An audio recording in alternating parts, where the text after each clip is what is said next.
Hey guys, Ajax22 here. Just wanted to give you a little bit of an update video on the SlutHammer. So, drilled out the ejector housing, so that fits properly now. That's the steel ejector housing, so we can, blast it, park it, and, black oxide coat it. And then someday get around, once we have the brass grip frame sourced and the brass ejector tube manufactured, we can do the black chrome. I think I'm going to do the park and black oxide in the interim though. The reason not to just jump straight to the chrome is that when I do get the brass frame that I want to put on this eventually, it's going to require file work.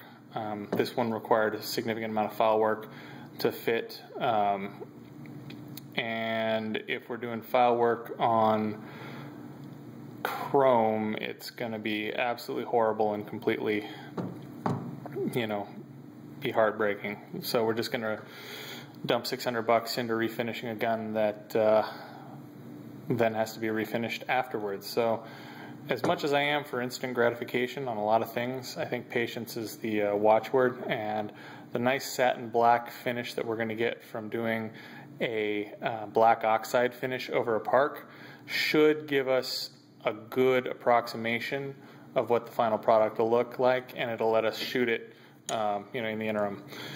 As you can see, or maybe you can't, now you can see.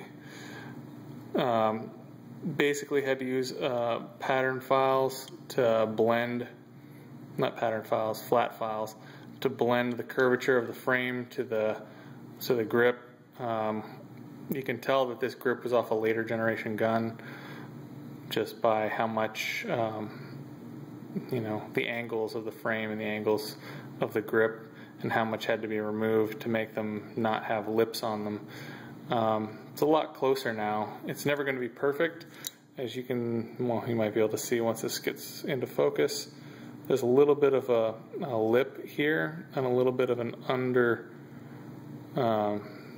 undercut here on the grip frame, which means that these holes were drilled slightly off center. It just, quirks of the guy that was running the machine that day.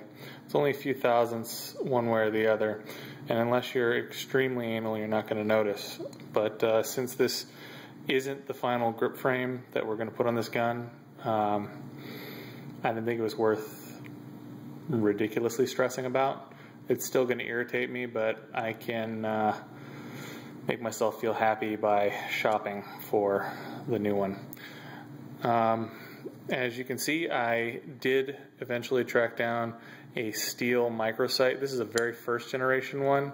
As you can see by the steep angle that it goes on there, and the relatively small amount of adjustment room on the later microsights, or you can see the aluminum Ruger copy of the micro.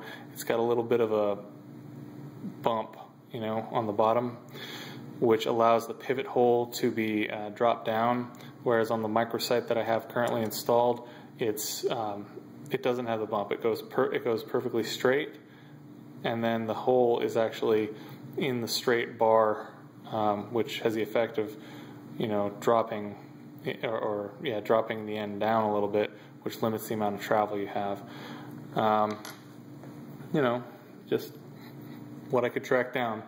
For the adjustment part, we actually have the modern iteration of the microsight. This is the ITM. I'm going to steal that little sight piece because I managed to lose the one that came with the gun, and the replacement body that I had didn't come with one. It's in the garage somewhere, but the garage is a little bit of a mess right now, so I'm not going to be able to find it. Certainly not without moving some gorilla racks that are full of guns and car parts and things that I just don't want to deal with. So we're going to cannibalize that, put it in there, call it good. I think that's everything that we needed to track down. Got a grip frame. The grip frame fits the grips. I think I'm going to need to put a longer stud on there, but should be able to do that at the machine shop that I'm taking this to go blast and park. and black oxide. I've got to order the chemicals to black oxide the gun.